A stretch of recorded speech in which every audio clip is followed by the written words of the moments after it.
to rock and roll? Yeah, so let's get started. I'm so excited. All right, everyone. Thank you so much for coming today. We have the honor of interviewing four amazing people. I'll kind of give you a quick introduction, and then if all of four of you, when I talk to you, just tell me, how long have you been in real estate? I know some of you haven't been in very long and others have been in for a long time. How was your first year? How many homes did you sell your first year, to give people hope of, you see these people selling a ton of houses. We all had to have that learning curve of our first year. And then now that you are where you are now, what did the last 12 months of production look like? Kai, if you would like to start, kind of just tell us about how long you've been in real estate, how many homes you sold your first year, and what your business looks like now. Yes, so my name is Kai Trent. I've been in real estate roughly 4.5 years now. My first year, I started very humble, started trying to learn the business. I sold about 25 houses.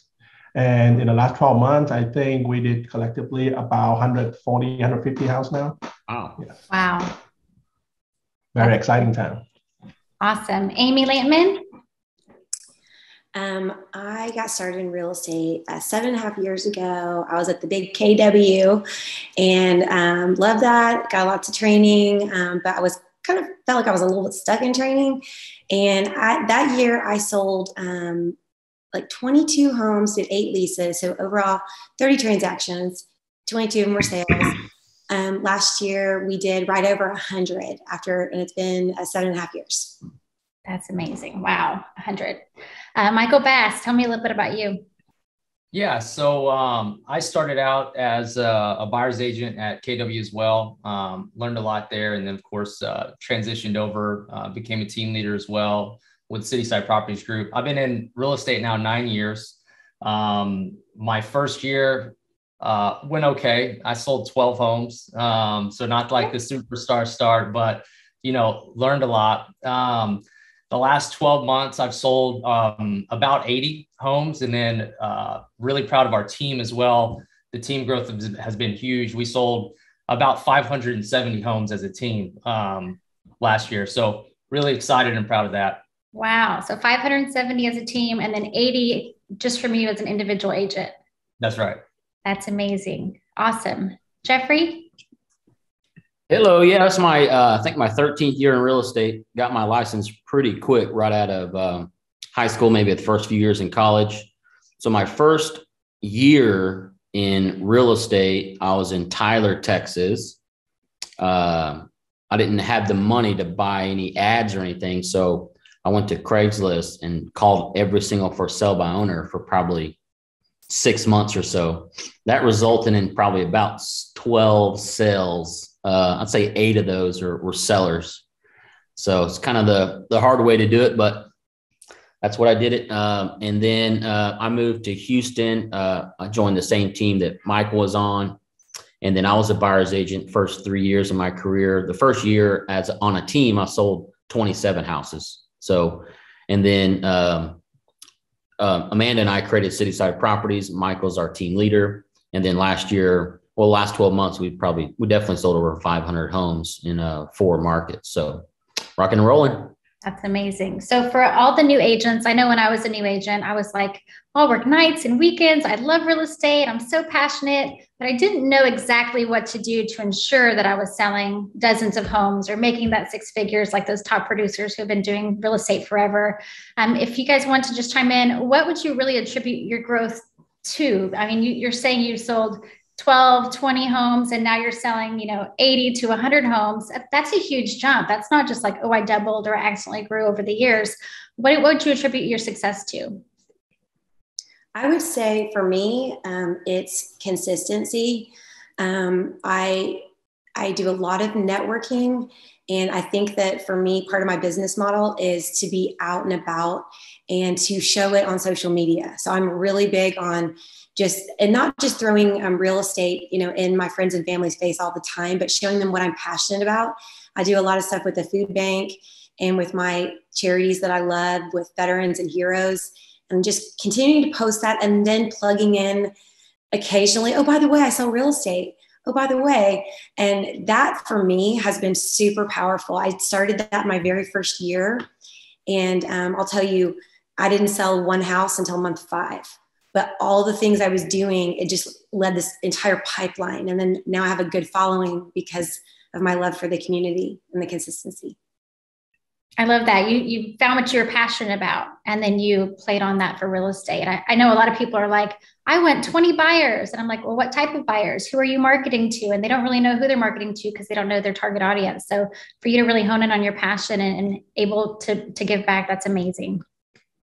Yeah, and piggybacking off of Amy as well, like consistency is of course huge in everything that we do, but in real estate specifically. And I think what attributed to my growth a lot was just really perfecting scripts and dialogues, constantly doing trainings on that, learning how to, ask the right questions, overcome objections, get people very comfortable with, just the conversation first. And then that leads to a great meeting. I think once you can perfect that, it really starts getting a lot easier to convert these sellers and buyers to where they're just going to use you almost every time. And so, yeah, I mean, lots of training, lots of collaboration with top agents to, perfect that. And I think that was huge. I of course, I do script practice every week now with teams and Team Legacy. And I think it's huge for that.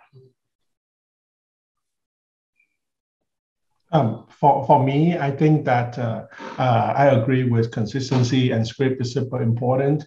And one thing that really changed my first year was I attended a lot of classes provided by the brokerage.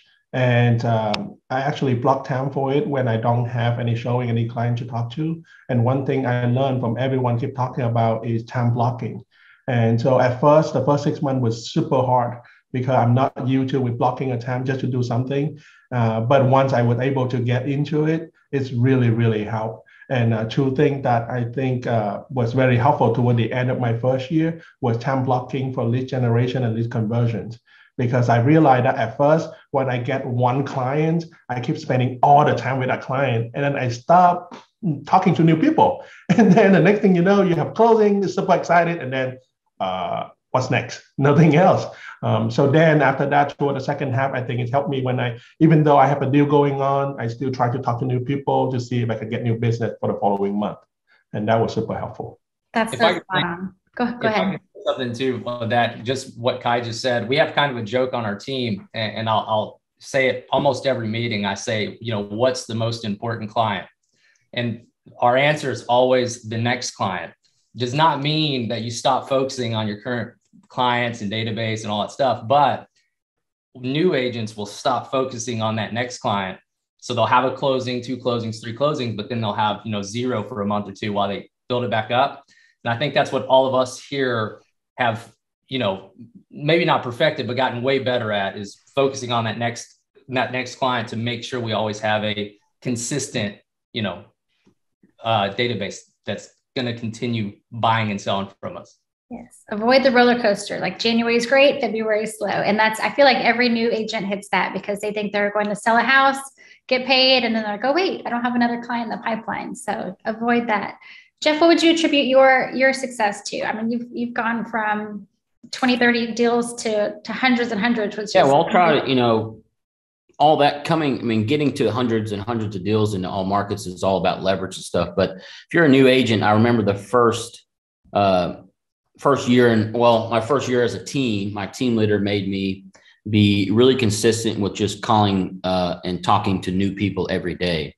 So we had a sheet, and each sheet had 20 boxes, and each box you just checked it. And basically the goal of every day before you leave is to speak to 20 people and let them know you're in real estate, kind of pitch them if they're looking to buy, sell, or invest. That's not 20 phone calls. That's probably more like 50 to 60 to 70 phone calls a day just to get 20 people. But it's crazy how that compounds into your business, because 20 calls a day, think about it's 20 conversations a day is 100 a week. That's 400 a month. And if you're consistently doing that, that kind of, like Amy said, probably 5-6 months down the road, you're struggling, all that kind of stuff. But if you've been doing that, kind of bulletproof your business just by letting people know you're in real estate, all that compounding stuff will pop up. And I know everyone's saying, be consistent. And that is true. But even just doing those little things like calling everybody, but it reminded me of the book I read. It said some people are really talented and they're really successful. Some people are super smart, like Elon Musk smart, and they're just going to be, super successful. Some people are lucky and that's how they're going to be successful. But if you're none of those, if you're just consistent, you don't have to have any of that. It helps to have a little luck every now and then, right? But you don't really need to be super talented or super smart or even really lucky. If you're just consistent with it, I think that'll get you. So I had 27 closings my first year in real estate. Next year I had 39. And then I wrote down the next year I had 50 closings. And I really didn't change much from 1, 2, 3. I just kind of stuck to the business plan, if that makes sense, with my team. So. Oh, Amanda, you're muted. Sorry. Yeah. Everyone's looking for the silver bullet, right? They're like, how do I make a lot of money really fast in real estate? And the truth is you just have to have the grit and the hard work and show up every day, and anyone can do it, which is hard because it's hard to have excuses when truly anyone can do it. It's just making that work and doing it. So kind of to piggyback off of that, we're going to have 2 questions. One, this first one's going to be geared to the new agents who are just now passing their test or their first year of real estate. And then the second one will be geared towards people who are actively selling and they want to double their business. So this first one is, what would be your advice to a newer agent who wants to really ramp up and build their production? Maybe they've just now passed their test. Maybe they've already gone through their database, but they've only sold, 4 or 5 houses. Sadly, I think the average is 5 or 6 houses a year. And if you're doing this full time, that's, life is expensive, right? So what would be your advice for a brand new or first year agent? My advice would be to start off realizing that real estate is a business and you are your own boss. So as your own boss, you have to make goals, yearly goals, break it down by the month and the week, and then realize that real estate is a numbers game. If it's a numbers game and you're brand new, how much do you want to make? How much do you need to make? So by setting all of that up just like a regular business, then at that point, you're going to know where to start. So if you have to, say you have bills and your bills add up to $4,000 a month, and then you like to save $1,000, right? So now you're at $5,000. So how do I get to $5,000 a month? So for me, it's all about numbers. In the beginning, it's simple. It's math. What do you have to do to pay your bills? What do you need to save? And then how do you make a game plan to get there? And I would say, sit down with someone who's really good at real estate. So take your pride down a notch. Find someone that's really good at it and say, you know what? You're amazing. How did you do this? Open up your mind and go, okay, I have a plan. Now I need to create some HLAs, which are high level activities. And remember, busy work is not an HLA. So keep in mind, you're your own boss. Every day you have to wake up and say, would I hire myself today or would I fire myself? And if you're only working 2 hours a day, and you're talking to 5 people, you're not going to make much money. So you can't expect to have a big outcome if you don't do something big. So that's my best advice. Yeah, that's great advice there, Amy. And I'm just going to say mentorship, which is basically what Amy's saying as well. Like you have to find someone that's been doing it at a high level. And yes, just pick their brain and learn everything you can from them, because most of us up here, most top producers aren't reinventing the wheel, really. I mean, we're just learning from our mentors that we've learned from that's been successful, and we just continue to do that same thing. And so that's what I would say. Just make sure you find and partner with the right mentor whenever you get into the business. And then, even if you're already in the business and maybe you haven't seen the success you want, find that person that you believe will take you to that next level. And I think that's how you will take it up a notch for sure. I love that. Yeah, you go to college for 4 years to study something, right? And then you're hoping that you can even get a job, but you spend 4 years learning about that one thing. And here in real estate, you can take a class online, right? And then you pass that test and you're like, wait a minute. And so finding, a team member or a mentor or a coach or anyone who's going, here, grab my hand, let's run with this. It's like the quick version of the University of Real Estate. So amazing points. Let's say you're talking to someone, let's say there's some people on here who are, they've sold some houses, they've hit their goals. Their goal was to sell 20 houses or even 30 houses. I've met so many agents who are like, yes, I'm making six figures, but man, I don't have any time in the day. I work every weekend, every night. My kids are upset with me and I can't get past selling 30 houses a year. How are you guys selling 60, 80, 100 houses as single agents? And still, I mean, you don't look stressed out. You look happy. I see that some of you guys go on vacations and have family times. What would be your secret to those agents who are looking to double their business from 20 to 40 or from 30 to 60? I would say, obviously, if you want to double or triple any amount of anything, you're going to have to find some type of leverage through other people, right? So one thing that I've done, it took me my third year to do this. So not saying to start off like this, but there's a lot of agents out there that love to, show property. And if you can set some expectations with your clients about showing property and everything like that, and let them know that maybe you have a concierge service that you allow your clients to use. And what that does is it allows them to be able to see really any property at any time through the use of other agents and things like that, and kind of get them excited about that. And the idea is, it doesn't take a lot of talent or any really talent at all to show property. And if your talent is getting leads in the door and talking to those leads and closing those leads and get them comfortable working with you, you should use that time to do that and try to leverage off the time consuming activities of being an agent. And one of the most time consuming is showing property. So, it's all about setting expectations. I've had some clients, I'll let them know, hey, I'm going to meet you at this property. We're going to see these 4 or 5 properties, and they meet me and obviously they fall in love with me, right? That's easy to do.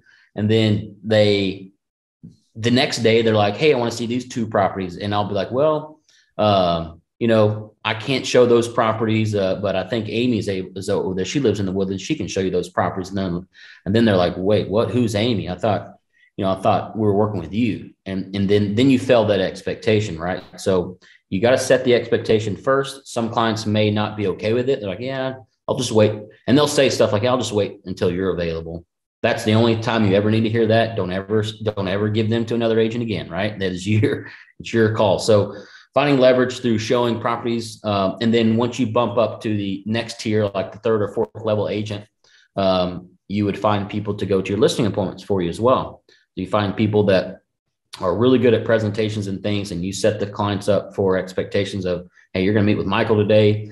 He's my lead listing specialist. He's going to explain everything I just showed you. He's going to let you know how we were able to sell over 500 homes last year all across Texas, and he'll be there at 2:00. And then you can send other people to listing appointments as well.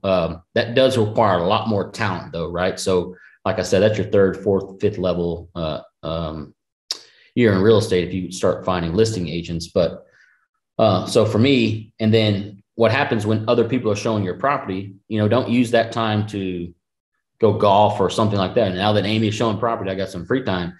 That free time needs to be, lead generating activities, or what Amy was saying, like high level activities. I call them revenue creating activities, something that you're calling and you're bringing more business to yourself. So, and that alone will allow you to go from 20 to 30 to 60 to 70 when you have, multiple people out showing your clients. So that would be just one piece of advice. I love that. Leverage is key. And for me as a new agent, it was really hard to give up anything because I was like, I'm too busy, or they're not going to do it the right way, or they're going to just want to work with me. And taking the ego out of it and saying, hey, I have an entire team, even if you don't, right? We're working together. We're a team, and we can't wait to support you because this market moves so quickly. That'll be huge, huge for you. Something that I've kind of calculated is, let's say you've set a goal and you say, okay, I'm going to make $100,000 my first year, and you've got the whole business plan to do it. You're on track. Well, that means you're worth at least $50 an hour. So should you be uploading your paperwork to the back-end compliance system, or, spending 30, 45 minutes doing an MLS or setting up showing time? Probably not, because that's something you could leverage off to someone making $12, $15 an hour. And so really having that mindset of, I'm worth $50 an hour, or I'm worth $100 an hour, or whatever your time is worth. And then like Jeff said, not taking a nap for that $100, or not playing golf for that $100, but really using that for lead generation and to reinvest back in your business. I have another idea, Amanda. and that is when you're more of a seasoned agent. I mean, it helps when you're new as well, but when you're a seasoned agent, really honing in on your skills. So when you take like a personality test, like the DISC analysis, I found that's really powerful because it shows you what your natural God-given talents are. And if you focus on your talents and then you leverage out your weaknesses, then your business is just going to get better. So I'm definitely a people person, not a paperwork person. So the more I'm with people, the more business I do. And that's what I realized. And then to create duplication, I started bringing on, buyer's agents and showing them how to do what I have been doing for all these years. And it's created leverage in my life, which is really beautiful because now they're selling as well. And Jeff, I haven't actually shown property in 2 years. Wow. I do go look at property for my investors, but as far as buyers, I haven't shown buyers in 2 years. Just You got that figured out. That's perfect. Kai, I know you're not calling on people, but that's pretty impressive. I didn't know, to be honest. I knew you sold a lot of houses, but I didn't know that you're clear over hundreds of houses. So if you can kind of break down your kind of playbook on that, I'd like to hear that as well. Tell us all your secrets. Yeah. Well, I think that you hit it right there earlier, Jeff. You were talking about leverage. And I think that, once I attend a real estate coach, and he say that you got to know what state of the business that you are in, and you need to have appropriate leverage, right? So what kind of leverage out there? We have, when you have a strong foundation already, you need to leverage people, you need to leverage system, and you need to leverage time, right? And I think that piggyback on what everyone just say about how if you focus on one thing, you do really well with the high income generating activities, then the rest of it you should leverage out. And then once you know what they are, like for example, for us, I think the broker provide us an awesome CRM software. So I leverage a lot of that on automations follow up, because I think that we all agree when you get into any sort of sale, not just real estate, fortune is in the follow up. And based on statistics, 80% of the people not going to do any purchase until the 8 to 14 touches. So, and I think that that's what I learned very quickly after my second year is a lot of my low hanging fruit people need to be constantly touched on, so that way they can come back and become business. And it happened, right? A lot of the business I couldn't close my first year, they're coming back second, third year because of consistent follow up. So I think that is the key. And then definitely, when I realized that I cannot handle all the business by myself, I think I cleared about maybe 30 something, 45 maybe deal my second year. And that's when I realized that's kind of like my personal limit in a way. And that's when I start opening up to build a team. And my very first hire is an assistant. And I think that was a very wise move to do. Because then, like Amanda say, right, I can leverage some some activity that doesn't really my pay rate anymore at that time, so I can focus on everything else. And then after that, I start leveraging more team member as well, and that's how the business build up. But one thing though, I think that helped me a lot is remember earlier I did talk about time blocking. As one of the things that really helpful. So at one point, I look back and see, hey, how many hours did I spend in real estate this week? And that's when it's blown my mind that I spent quite a bit of time on different things that I thought I was super busy, but I was not, right? And actually, you know what? Maybe let me see if I can share it with everyone here. This is some of the things that is good to track. So I put it in a chat for everyone, but basically I break it down. Hey, from Monday to Sunday, what would the daily look like and what is the weekly look like? And then from there, you will see, okay, well, if I don't have anything on closings, so maybe it's because I don't have executed contract. If I don't have executed contract, it's because I don't have enough showing or something like that, right? And then so you reverse engineer and you track all the hours. And then if you're not happy with the total hours that you put in the total column for the week, then that's when you know the following week you want to readjust it. And I think when I start doing that, it really helped scaling up the productions. So I take the same advice for any, if you're not new, but if you're seasoned, but you're not happy where you are, you want to double it, then that's the way to do it. You need to know how many hours you spend in your real estate. This is awesome. You guys, if you could take a second and just copy and paste that and save it to a notebook or notepad, just a self-audit here and there. I loved how you said the word CRM. Someone asked, they said, how do you stay organized and where do you know where all of your people are? And I remember my first year in real estate, I was in the office and Jeff walked in. He was like, what in the world are you doing? And I had Post-it notes, Post-it cards all over the wall. And green was good. Yellow was they were out 3 to 6 months. Red was they're not ready. Green meant I make money. I'm about to close. And I with that awesome Post-it system, I could have about 10 people at a time that I could keep track of. And now we have, hundreds, if not thousands of people in our database. And that's how it's almost job security, right? So we have this running joke that the best CRM for you is the one that you'll actually use, right? Because a lot of people get it and then they don't use it. For us, we use KV Core. It has been, like Amy said, a game changer. It's just life changing. And what I love is with our tech company, they handle all that stuff for you. I'm not techie. I swear I was built in the wrong generation. I can Facebook and email and that's about it. But here they track all of your leads. They have a website for you. They're smart campaigns. So they're getting, those 14 touches from you, even though they're not coming from you. And what's creepy is you can, they'll click to log in with their Facebook. So you're getting their pictures, their recovery passwords, cell phone numbers, email addresses. You can see what they're watching. And then let's say someone's looking at a 4-bedroom, 3-bath, their average price point is $450 in the certain area. It'll learn what they like and start recommending houses to them. And then you can see, they favorited this one or they shared an open house. And so you'll have someone call and say, Kai, I love that house you sent me. Can we go see it? And you didn't even have to do all of that. And so a CRM really is, if you're talking leverage and systems and technology, KV Core is amazing, but any CRM that you'll use and utilize, it's a fast way to double your business. I love it. Awesome. Okay. So this is a really great one that Michael sent that I think is so valid. A lot of people who are running a business, right? Because we're not just realtors, especially as new agents, we have this mindset where we know that we'd be great for our client and we know that we love the industry and we want to do great for our people.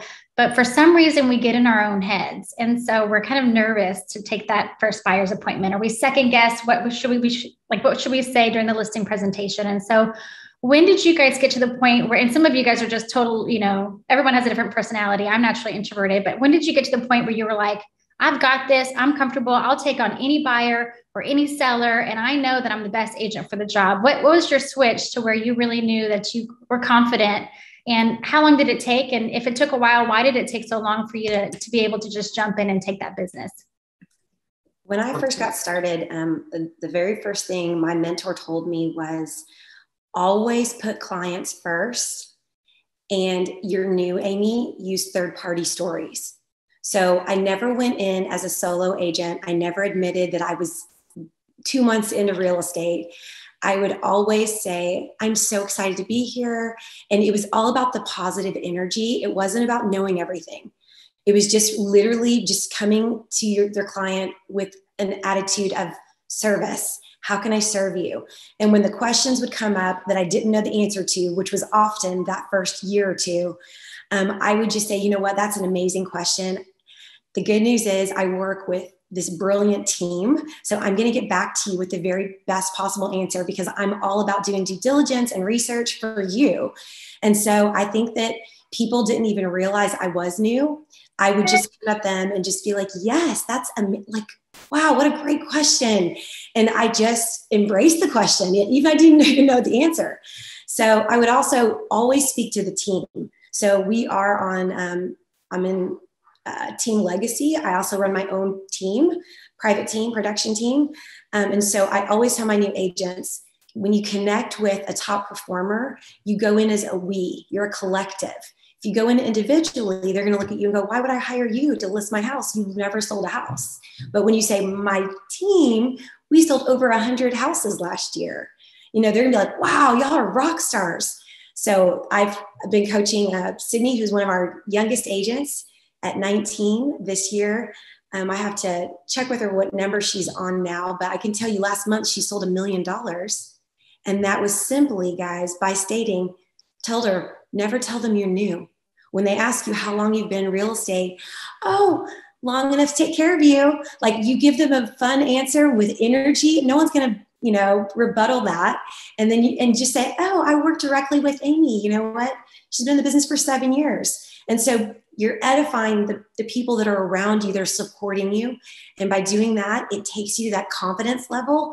So don't feel the pressure of, I have to be so confident in the beginning when I know nothing. You take on, I work with Jeff Weitzbeer. You just take on his persona as your own. And it's just energy and kindness, and come with a servant's heart. And if you're kind, I can tell you one thing. When Sydney met this guy in an open house, he said, Sydney, I want to work with you. You look young, but you're so kind. And she just closed his $700,000 house last week. And she met him at a $300,000 listing. So go Sydney. Let's learn from Sydney. I love that. That's amazing. So we can already feel the passion that you have on giving back and, really helping other people. That might kind of go hand in hand with these next questions for y'all. The questions are, what is your why? Like, why do you do what you do? And also, why did you volunteer for this class? For people who are, giving back and you're selling hundreds of homes, why would you take an hour of your day to just share all of your secrets and drop this knowledge to these new agents or these people who are really looking to grow in our industry? So I'll take this one on.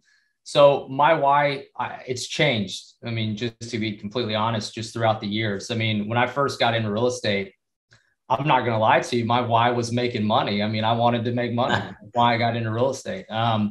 But as you grow and as you start implementing these systems and consistencies and everything like that, it's so much more than that. And now my why is, I have a 7-month-old son. I want my family to be, fully financially secure. Always family, of course. That's probably going to be a lot of us up here. But also, I think all of us up here, one of our main why is to see young agents succeed. Yeah. And that's what I do. I mean, every week I have training specifically for new agents. I do script and dialogue trainings as well. The reason I do that is simply because I struggled so much at first because I didn't have a great mentorship that was just constantly, there helping me along. And that took me a while to get started and get going. And so I know what it feels like to get into, the real estate game and just be struggling. Like you're on the struggle bus for months and months and even a year and stuff. But that's why I do it now. That's what I do now is I make sure that because of my past experiences, I want to make sure that the new agents that come on know that they're supported. They're always going to have, someone to be able to get advice from, and they can always count on me. So, yeah, I mean, that's why, that's part of my why. I think it's a huge part as well. His script practice is fire. If you guys haven't been to a script practice before, even if you haven't passed your test yet, or even if you're new, it is amazing because when I first got my first buyer's lead, I was like, hey, how much is 123 Main Street? And I was so excited that I got my first lead. I was like, it's 300,000. And they go, thanks. And they hung up the phone. All right. Wait, come back. Like you could have been my first buyer. And so I'm going to post really quickly on here. This is our website, expteamlegacy.com. All of us are on here as leaders and all of our training is on there. And you'll see a little button for our live training. And every Tuesday, Michael does script practice where you can jump in, you can bounce off of each other. And, reading a script is one thing, but going ring, ring, and you actually practicing what you're going to say to that buyer or seller. They also practice, listing presentations. But there's so much value on that website. And at the very bottom right is a little contact us if you want to contact us and say, hey, I would love, to jump in a script practice, or, I'm from a different brokerage, but I would really love to see what your listing presentation looks like. Or can I just bounce off of you? I've got this one listing or this buyer that I just need some help with. We're really big about bringing value. So check out that website, save it, and jump in his script practice. Give him a hard time. Also, I know someone said it up here. Also, I wanted to mention it. Getting out there and failing is a good thing, especially when you're new. I mean, that's how you learn. Script wise, going to listing appointments, buyer appointments, know that is a good thing, even though it's not fun at first. Like it's not fun to lose a client or whatever. but that does gain confidence because you learn what not to do. And that is a fact. Everybody here has messed up multiple times, and we've learned from it. You get better from it. And that is really what you have to do. So you can't be scared to make that first phone call, because if you are scared to do that, you'll never make that first phone call, because you'll never have the practice to feel confident to do it. So you just have to get out there and fail. And that's just part of it. Yeah. So what was the last question, Amanda? So our very last question is going to be. Sorry, the previous question, not the last. Previous one was, what is your why, and why did you volunteer to come share all of your secrets on Zoom today? Okay, yeah. No, I did a training on developing your why and how important that is, not in real estate, but even if you don't even have a job, like what is your why, right?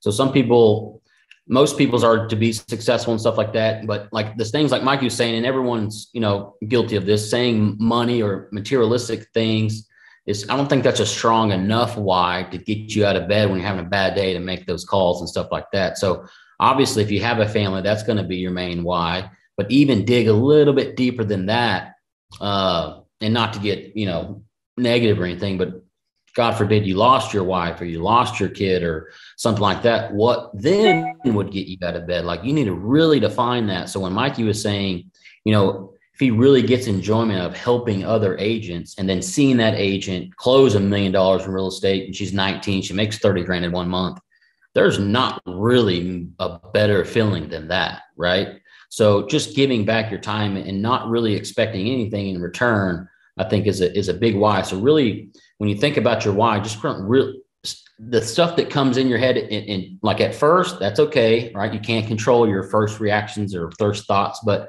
dig a little bit deeper is what my coach was telling me. And then now it's the same. It's almost the same thing. When you get to a certain level of success and you have the money and the family and stuff like that, what gets you out of bed then? Like, so just giving back and just stuff like this. I remember when I was brand new, I'd go to things like this, and, it really helped me kind of do everything. But developing and defining your why is going to be pretty big. It almost should be one of the first things you should do as a new agent, other than, creating a contact list and stuff, is developing a real deep why you're doing this. So there's a book I'm reading, and it says that the biggest 3 things that drive us is income, lifestyle, and impact. And so even if you're making great money and you can travel and you have the weekend off, if you're not doing something important and making an impact on people's lives or bringing that value in some way, it's just not fun.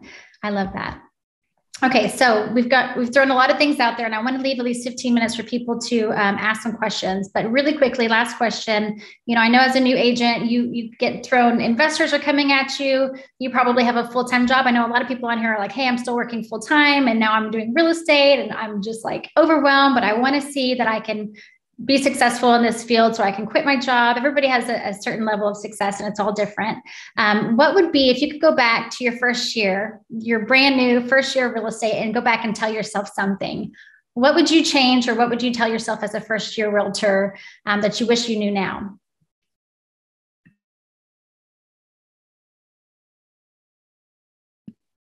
Find leverage sooner. For me, I worked really, really hard those first 4 years, and I was working probably 60, 70 hours a week. And it was such a struggle because I was making a lot of money, but I had no time. I literally had no time. And so 3.5 years ago, I found leverage. Now I have time, and I've 5x'd my income in the past 3.5 years. Came to a new brokerage, started talking to people that were much higher level, and said, how do we create? I don't want to work 60 hours a week. What do I do? So I would have told myself, do that sooner, Amy. I love that. My probably would be learn to say no. It's funny because in the service industry, we got to learn to say yes first, right? Hey, client first, how can we help them? Right. However, part of my why is my 2 little daughters, and a lot of time I let what if I spend all the time building the business, I will meet a lot of milestones in their life, And at that time, when I first started, my daughter only 2 years old. Now I have a 6 and a 2, right? So now I learned that I got to find some way with the business so that way I can spend some more time with the 2, like I didn't have with the first one when she was 2 years old. And I think that a lot of time when we're new in the business, of course, it's good to be hustling, right? We take everything. We don't say no to anything. We take listing, we take buyer, we take rental, everything. However, I think that it's okay to have your daily hours. Like for example, if it's after 9 p.m., a client reach out, you don't have to answer. It's okay to answer at 7 a.m. the next morning. Or if you say, hey, I don't work on Sunday, then work really hard from Monday to Saturday. And it's okay, right? But I think a lot of time we kind of lose sight of that a little bit as we was building the business hands on. But the business will be there and the client will respect you for that because you actually set the boundary because you still get things done for them, just not at their time. It's at your time. And your time is as valuable as well. I love that. I'm still like a yes person. So I love that. Sometimes saying no to the right things means you're able to say yes to the right things. I'm going to put my email address on here. If you guys could, leaders that are on this panel, if you would like, I know a lot of people are going, oh my gosh, I really relate to Amy, or I'd love to pick Kai's brain, or I love what Michael said about, whatever. If you would like for them to be able to reach out to you and maybe say, hey, I would like to do a one-on-one, or I would like to share my experience or see how we could work together and collaborate. I'm going to put my email address on there. And if you feel comfortable, maybe put yours. And you guys can, if you gravitate towards a certain leader and you're like, hey, I would really love to think about my business with you and see how we can collaborate and see how I can grow. All of us have the same mindset of just really giving back and saving you from our first 3 years of grind and our first being a new agent. Thank you. Awesome. Michael, Kai, Jeff. And now we're going to open up for questions. So if you guys have anything that you would like to ask one of us, we would love to answer for you. I have one. Okay. Yes, Keith. Yeah, mainly on the time blocking, if you have any templates or any ideas of how that is, and how do you, when you're doing that, whatever that time blocking activity is, do you totally cut out anything else, responding to any phone calls, emails, things like that? How do you set that up and keep to that time block?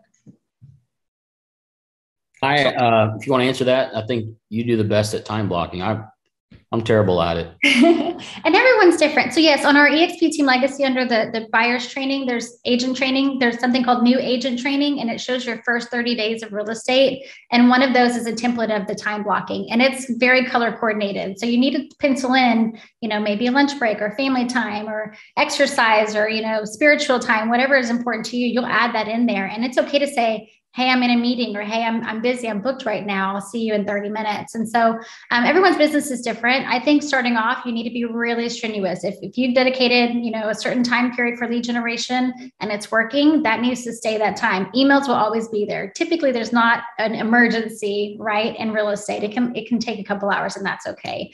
For me, I feel like your tomorrow starts today. So the night before a day, I will write down a checklist of 10 to 12 things that I have to get done. And I find that I'm more excited to do the things I don't want to do in the morning, right? And by the afternoon, I'm like, I really don't want to do that. So I start early in the morning and I knock out my checklist and I'm done. So time blocking might not be, okay, from 9 to 12, I'm doing this. And from 12 to 2, I'm doing this. Typically afternoons will be appointments and listing presentations. It might just be by 12 o'clock, I'm going to knock out all my stuff. For me, I want to be off work by 2 o'clock. I want to go pick up my kids from school and I want to be able to spend time with them. So I have a half day almost, right? So I have to start earlier.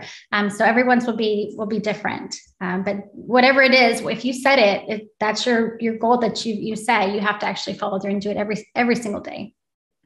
Yeah. And Keith, real quick, also, if you spend a few days and just really write down what you're actually doing that day, and that way, after the few days, you can see how many hours you're really not putting towards revenue, activities. It kind of blows your mind. And that's for everybody. That's why that time blocking is so important, because you actually, like Amanda said, you color coordinate the revenue items in green, because that's what's going to make you money. And most agents don't have a lot of green in there. They have a lot of busy work. And like Amy said, you can spend every day, all day being busy, but that doesn't mean that you're actually going to be making a lot of money. So that's why time blocking is huge, and being able to track it properly. Love it. Some more questions? I have a quick question. Yeah. I was wondering, as a new agent, would you suggest starting out as a solo agent or becoming part of a team? I'm going to be biased on that, right? Because I did start as a brand new agent, and it was a struggle, right? And then when I did join a team, yes, I gave up a lot of my commission, but I was so dang busy all of a sudden. And in real estate, being busy in real estate just gets you so much experience, and then you can come off and help better people. But for me, it was hard to give away, 50%. Some of these splits are kind of crazy nowadays on teams where you give, 50% to the team lead, and then your broker's another 20%. And then you got to, don't forget to pay Uncle Sam at the end of the year. Like it's kind of a mindset shift I had when I hired a coach. He was telling me if you want to be a doctor, how many years and how much money are you gonna have to invest into, being able to be a doctor? How many books you're gonna have to read? How much, so every single year when you pay your tuition to the college and stuff like that, that is preparing you to become a doctor and a professional and make, 6-7 figures being a doctor. So kind of, I would say join a team and just get okay with the split at first, because you just got to kind of earn your keep and think it is like, going to college or something for the first few years. So that's me. I know some people started off as a single agent and took off, but I really didn't know really even Houston that much. So I joined a team, and I'm glad I did, because now even to this day, today, I will do stuff that I learned on that team 10, 12 years ago. So if you're not going to be on a team, you have to be such an information seeker. Like I wasn't on a team, but I had to outwork the people on a team, right? Because I was keeping more commission. They were paying for that skill. So I had to read extra books. I had to do open houses twice a weekend. I mean, I was, LinkedIn, I was meeting up with builders. I was on coffee appointments 3 or 4 times a day. And so you really, either way, you're going to work extra, and you're either going to give away your time or you're going to give away your money. So if you're an information seeker and you're super motivated and you don't need that accountability, maybe you don't give away half of your money, but you will still be running and earning it. But it's worth it. Whatever you build in those initial years, I'm still working with people 12 years later that I met my first year in real estate at an open house. And so it's a really beautiful industry to be in. I think it's an 80-20 rule, in my opinion. I think 80% of people need to be on a team, because I think that you need to learn from someone.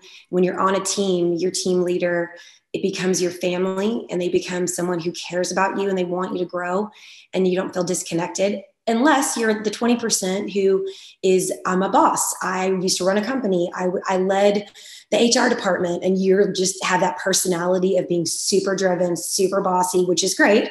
Trust me, I'm bossy. So I appreciate people that are bossy. Bossy people turn into bosses. But I started off on a team. I was on a team for 6 months. Keep in mind, I didn't sell a house until month 5. My reasoning was they stuck me in so much training. And for my brain, I needed to be with people. So I should have paid more attention to my personality than to the typical agent. And I think that's a really good lesson for all of you. Look at your personality. My personality is people. If I would have been in front of people from day one and doing, just what I'm really good at, I think I would have had closings more in the, second or third month of my business. But I listened, and they said, no, you have to go to all these trainings. You have to sign in, sit in this room with 50 people. I was bored out of my mind, but I was learning.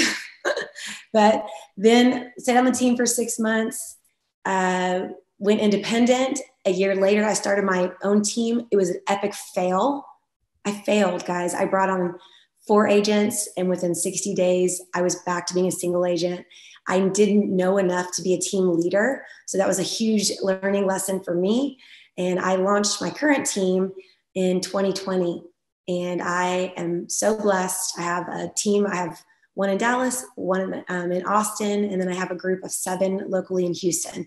And last year, just so you know, at the end of the year, I only had 3 people. So in the past 6 months, it's been a huge growth. So this year, we're on track to actually do 200 homes. So awesome. Something to keep in mind, I love how you talk about mentorship and working together. When you're interviewing teams or team leaders or brokerages or coaches, ask some questions like, how available will you be? How much time do you have? What are you doing currently? Because when I first started at my brokerage, the coach there, very nice, but she did group coaching. So it was like me and 30 people, right? So I wasn't a lot of one-on-one strategies. She had been coaching for 10 years and she hadn't sold a house in 10 years. And we can all agree that this market is crazy. Like every 6 months, I'm like, time to shift. That's another book. Shift Happens is a great book to read too. I'm sitting all these ideas. So ask that person, are you actively selling real estate? How many homes did you sell? What systems do you have? Because I want to learn fast and I want to run fast with you. And if you haven't sold a house in 10 years, you might be teaching me something that I could read from a book, right? And so make sure to ask those questions. All right, maybe one more question. You can just jump it up or throw it in the chat box.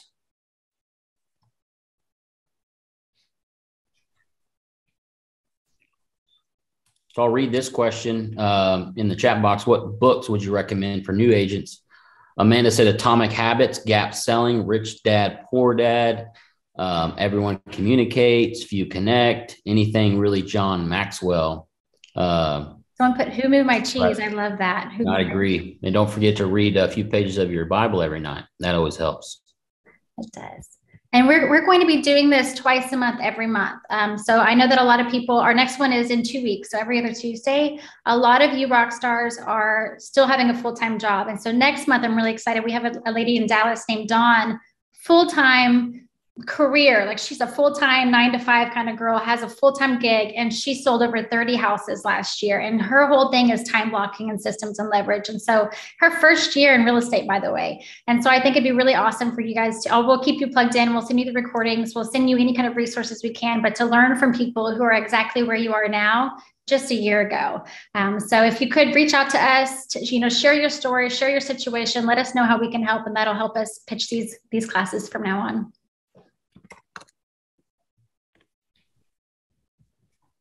I think Gabe had one question here. If Amy wants to take this, because this was directed to Amy. When did you see your mindset shift to needing to make adjustments to being a great team lead? Okay, so when I joined EXP 3.5 years ago, I was a solo agent doing $4 million a year. I was working 60, 70 hours a week, but I didn't have good systems. So I just had my mouth, which was good for sales, but I didn't have systems that could be duplicatable for other people. So that year, 3 years ago, I met up with Jeff and Amanda, and I said, I need systems, I need support, I need to figure this out so I can teach other people, because I really wanted to help others and I wanted to grow. So I jumped in, learned some systems, started plugging into the CRM. That year, my business went from 4 million to 9 million. And I realized, okay, now I have systems. Now I've known how to sell. Selling is easy for me. It's all about, I was needing technology and systems and some support. So when I got all of those factors in place, it was like the perfect storm. In fall of 2019, I was like, okay, I'm itching to start a team. I've already had an epic fail. Let's do it right this time. I met with 3 strategic team leaders that I saw that were very successful. And I picked their brain and I said, okay, what are you doing? What are you doing? What are you doing? And I was like, okay, I'm going to make this my own. Because of course, as a leader, you want to put your own twist on it. And so I do a low split. I do give leads. I started off with just a TC and a couple of buyer's agents. Learned a lot. I launched my team in 2020. My goal was never to sell 100 houses by myself personally, because I do have a family and it was really important for me to have time. My goal is, I love selling a house a week. If I can sell 4 houses every month, that's about 40 a year, I'm golden. I wanted to be able to give away. So in January of 2020, I launched my team with a couple of agents, and I learned, and it was a struggle the first year because I had to give up some stuff. I had to do a ton of communicating. I had to figure out my team systems. And then in 2021, we grew our business to, 2021, we were at over 30 million in volume, which was phenomenal. I had quadrupled my income in the past 2 years. It was crazy. And then in last fall, everyone was like, Amy, I want to join your team. I want to join your team. So I started interviewing people and hiring multiple cities. And now it's really neat. So I do team meetings every Monday morning. I do a team audit. Last fall, I hired a director of operations. I learned that from Jeremy Smith. And I was with Jeremy Smith and I was with Mickey Cavazos at the Build Conference. I'll never forget. And I said, okay, I have a team. We're small. We only have a couple of agents, but I'm ready to grow my team and I'm ready to take it to the next level. And Jeremy said, do you have someone who's running your business, like an office manager or a director of operations? And I said, no, that's going to cost me a lot of money. And he goes, Amy, how much do you believe in yourself? And I said, oh, I totally believe in myself. I just don't know if I believe in who I would hire, who I could trust. And he goes, Amy, you have to let the money go and you will let your money grow. And that was so powerful for me. So I set out to interview people and I found someone. I trained my TC to be a director of operations. I gave her a very specific job list. We launched her September 1 of 2021. And by bringing on a person that works solely for my team, doing more things than just TC work, our business has doubled again. So last year we sold right over 100 homes. This year we're on track to sell 200, and we're growing and building. And so it's just so exciting, because when people challenge me, the biggest thing I would coach all of you is listen to those who are doing greater things. If you want to be great, you have to learn from greatness, right? I was doing good things. I was a good, solid agent selling 4 million. This year, when we sell 50 million, I'm becoming a great agent. But I had to open up my mind and go, okay, it's not about me. It's about the team and what's best for our team. And so we run like clockwork.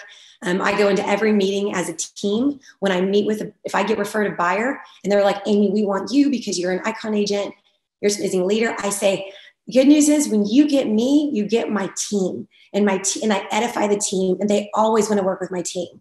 So everyone knows Shauna Baker. Everyone knows, my rock stars, my Sydney, my Samantha, my Alex, my Brandon. They all know them, and they love that we are a team. So that's the way I've leveraged not showing buyers.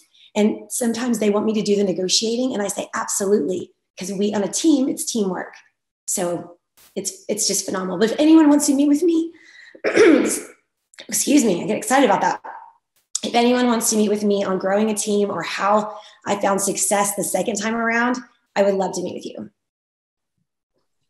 Thank you, Amy. That's amazing. So all of our emails are on there. Make sure you grab them before we end this Zoom. We are going to record this and share it with you. And then, like I said, we are going to be doing this twice a month. So please feel free to invite any other agents that you know. Again, from any brokerage, it's okay. If they're new, if they haven't passed their test yet, if they're just getting started, no matter where they are, if they're just thinking about starting their classes or, oh, I think I like real estate, invite them, because this is a really fast way for you to learn from us. And we get to learn what's important to you and how we can help you grow. So thank you so much for joining us. We'll share the recording, and then you have all of our contacts. So we hope to get to help you soon. Awesome. Thanks, y'all. Talk to you soon. Thanks, guys. Bye.